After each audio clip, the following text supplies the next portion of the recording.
David Cameron is announcing a zero-tolerance stance towards protesters, something picked up from American experience. How effective do you think such measures will be there in the UK? I think they'll be zero effective. This isn't something that can simply be battened off the streets with water cannon and plastic bullets. It isn't something that can be banned. It isn't something that will be got rid of by imposing draconian prison sentences. We've seen one teenage boy jailed for 6 months for stealing a £1.50 bottle of water. Now, I live in Hackney. I live right next to the Pembury estate, which was the main site of the riot this week. And I can tell you that if that happens, you can come back to the Pembury estate in a month or 2 months or 6 months or a year, and absolutely nothing will have changed.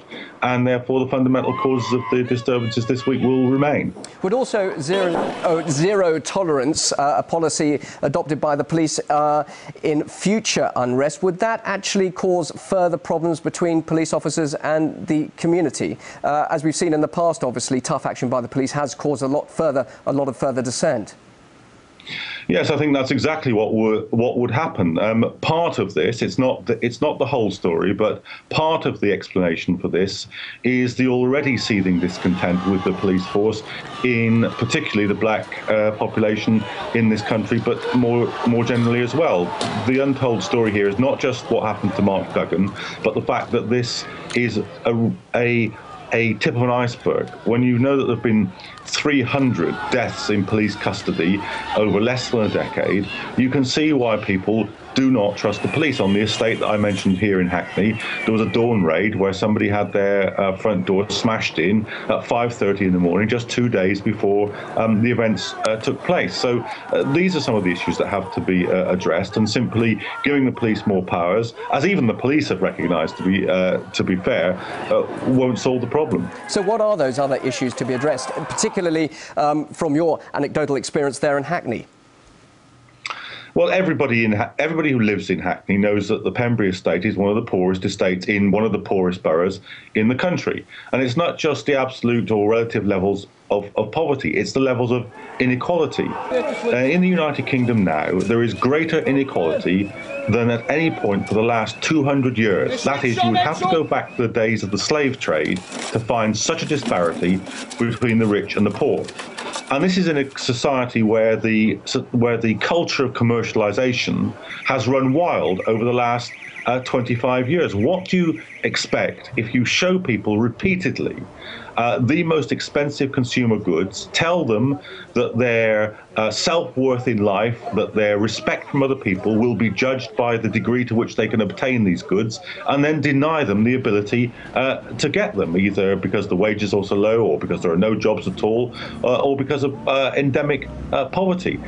This is the combustible material that's been building up at the bottom of British society for a generation now, and really the surprise is not that the riots happened, but that they hadn't happened before. Let's talk about one of the reactions to these recent riots, and a measure Cameron has been talking about, saying that he's considering cutting offenders off from social networks. This is something that we're following here on RT. Now, at one moment he's praising the likes of Facebook and Twitter as being tools for democracy in the Arab uprisings, and then he's coming out with this policy about censorship of those social networks. Is that preaching double standards, do you think? It is preaching double standards, certainly, but it's also a form of extrajudicial punishment. There is no law in this country which allows the government to deprive people of the means of communication as punishment for being convicted of committing a crime. There is a justice system here. There is a process of trial by jury, and there are certain sentences which are handed out to people if they are found guilty. What the Prime Minister is doing is making up the law and making up the punishment regime as he goes along.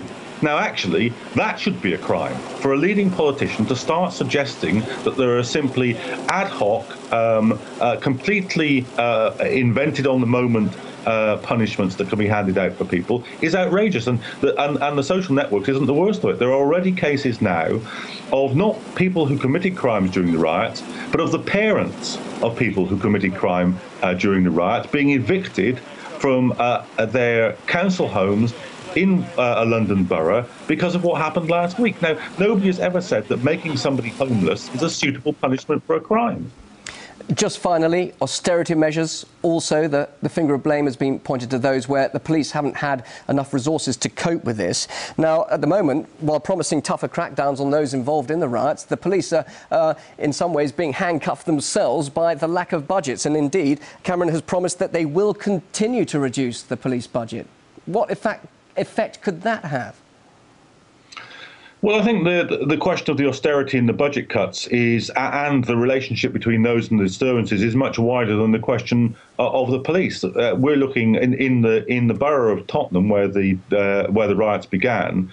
13 out of 20 youth centres have been closed. There are virtually no apprenticeships in this country any longer. We're talking about unemployment rates of 25 to 50% in these areas. So if we're going to talk about places where the cuts ought to be halted, reversed, and money spent to stop this happening again, these are certainly some of the ones that I'd like to see addressed before we get on to the question of the police.